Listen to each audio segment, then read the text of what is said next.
Baby, you want to count for something in the world? I want to count for something as a poet. I want to write a great play. With Anne as the heroine? Yes, I confess it. Take care, Tavy. The play with Anne as the heroine is all right, but unless you're very careful, by heaven, she'll marry you. No such luck, Jack. Why, man, your head is in the lioness's mouth. You're half swallowed already in 3 bites. Bite 1, Ricky. Bite 2, Ticky. Bite 3, Tavy, and down you go. She is the same to everybody, Jack. You know her ways? Yes, she breaks everybody's back with the stroke of her paw, but the question is, which of us will she eat?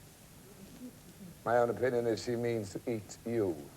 It's horrible to talk like that about her when she's upstairs crying for her father.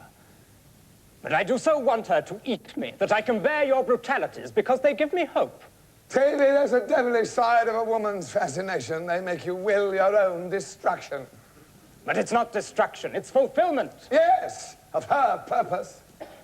And that purpose is neither her happiness nor yours, but nature's. Vitality in a woman is a blind fury of creation. She sacrifices herself to it. Do you think she'll hesitate to sacrifice you? Why, it is just because she is self-sacrificing that she will not sacrifice those she loves. That is a profoundest of mistakes, Tavy. It is the self-sacrificing women who sacrifice others most recklessly. Because they are unselfish, they are kind in little things. Because they have a purpose which is not their own purpose, but that of the whole universe. A man is nothing to them but an instrument of that purpose. Don't be ungenerous, Jack. They take the tenderest care of us. Yes, a soldier takes care of his rifle or a musician of his violin. But do they allow us any purpose or freedom of our own? Will they lend us to one another? Can the strongest man escape them once he is appropriated? They tremble when we are in danger, and they weep when we die.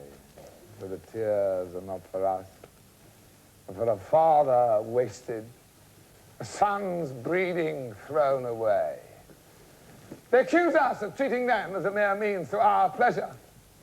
But how can so feeble and transient a folly as man's selfish pleasure enslave a woman, as the whole purpose of nature embodied in a woman can enslave a man? What matter if the slavery makes us happy? No matter at all if you have no purpose of your own and are, like most men, a mere breadwinner, but you, Tavy, are an artist. That is, you have a purpose as absorbing and unscrupulous as a woman's purpose. Not unscrupulous. Quite unscrupulous. The true artist who let his wife starve, his children go barefoot, and his mother drudge for his living at 70 sooner than work at anything but his art. To women, he is half vivisector, half vampire. He gets into intimate relations with them to study them, to strip the mask of convention from them, to surprise their inmost secrets, knowing that they have the power to rouse his deepest creative energies, to rescue him from his cold reason, to make him see visions and dream, to inspire him, as he calls it. He persuades women that they may do this for their own purpose, whilst he really intends them to do it for his. He steals the mother's milk and blackens it to make printer's ink to scoff at her and glorify ideal women with. He pretends to spare her the pangs of childbearing so that he may have for himself the tenderness and fostering that belong by right to her children. Since marriage began, the great artist has been known as a bad husband, but he is worse. He's a child robber, a bloodsucker, a hypocrite, and a cheat.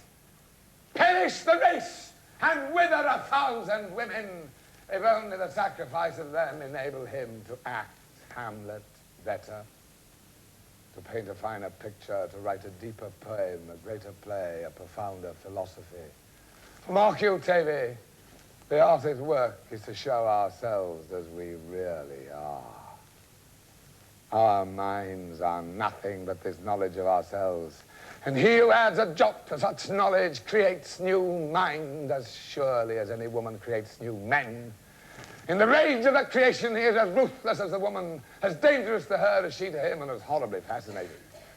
Of all human struggles, there's none more remorseless and treacherous than the struggle between the artist man and the mother woman. Which shall use up the other? That is the issue between them.